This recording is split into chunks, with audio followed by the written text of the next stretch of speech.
په ژوندانه د یو بل عزت وکي، په ژوندانه د یو بل قدر وکي، په ژوندانه د یو بل خیر خبر واخلي. وي په ژوند دې زما و نکړو قدر، پس لمرګ مې بیا مجاړه په قبر.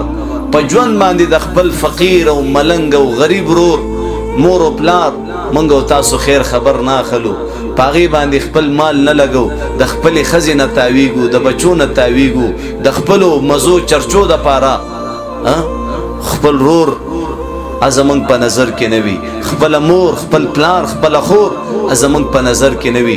راځي ان شاء الله العزيز دا نفرتونه ختم کو، مونږ او تاسو با د خپل ورونو خیر خبر به اخلو، د خپل خويندو خیر خبر به اخلو، خپل مور او پلار خیر خبر به اخلو، او داغي خدمت وکاو، او داغي نه به دعا اخلو ان شاء الله. زما محترمو، حجاج بن یوسف ته یو کیس داسې راغی چې په هغې کې 3 مجرمانو او د هغه 3 واړو متعلق د قتل حکم جاری شوی چې دا 3 واړه د قتل کړلی شي. دې سره یو زنانه هم وه. زما محترمو، دا زنانه حجاج بن یوسف ته بار بار وی چې خیر دی ستا به په موږ باندې غټ احساني، خیر دی دې پرېږده او دې ته څه مه وایه. حجاج بن یوسف ورته وی چې نه داسې خو نشي کېدی، خو ته زاري منت او ته جړه فریاد کې نو یو کس به در سره پرېږدم، هغه ستا په خوښه، یو کس به پرېښوستلی شي، باقي به قتلولی شي.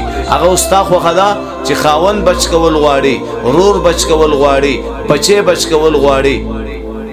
زما محترمو، دا زنانه سوچ کوي چې خاوند خو بل میلاوي دی شي او بچیم نور میلاوي دی شي، خو زما خو مور او پلار مړه دي، ما ته به دغه شان سکر رور بیا چرته میلاو شي. نو حجاج بن یوسف ته وایي چې دا نور قتل کا، رور راله پرېږده.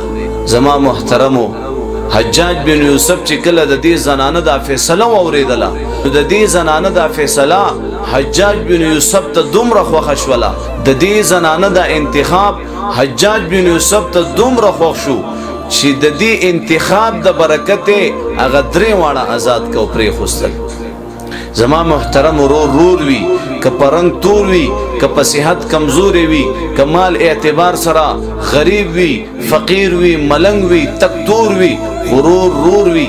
دا یاد ساتئ زما محترمو، په هغه وخت کې چې یو څوک ستا د راوچتولو دپاره نه وي، یو څوک په تا باندې ننګ کولو دپاره نه وي، ته به یاد ساتي چې په اول صف کې ستا دپاره څوک د وینې قرباني ورکوي، هغه به رور وي. ستا دپاره د خولې قرباني ورکوي، هغه به رور وي. ستا دپاره ځان قربانول وي، هغه به رور په اول صف کې تا ته به ځان حاضر کړی وي، د خپل پلار نه پیدا، د خپلې مور نه پیدا. نن زما محترمو، پکار داسې وه چې کوم رور دنیایي اعتبار سره کمزوری شي، نو دې نور رونو له پکار دي چې دا راوچت کي، دې له سات ورکي. یهودو کې دغه کار دی چې هغه کم یهودي مالی دنیایي اعتبار سره کمزوری شي، نو دا نور یهودیان دی خپلو کې چنده کوي، دی خپلو کې میټینګ کوي، او د دې یهودي د دې رور د پاره هغې چې کم دی دومره مال راجمع کي چې د دې مال کې کومه کمزوري راغلی وي، هغه کمزوري ختمه شي. او زمونږ مسلمانان او زمونږ پښتانه د رور په تباهۍ باندې، په ناکامۍ باندې، په شرمندګۍ باندې، په بدنامۍ او په بېعزتۍ باندې مونږ خوشحالي الا ماشاءالله چې دا رور څومره ماته محتاجي، مونږ خوشحاله. دا رور څومره خوارو زاري او ذلیلي، مونږ خوشحاله. هر څه بیا میلاویږي، مور او پلار، رور، خور، دا بیا نه میلاویږي. ها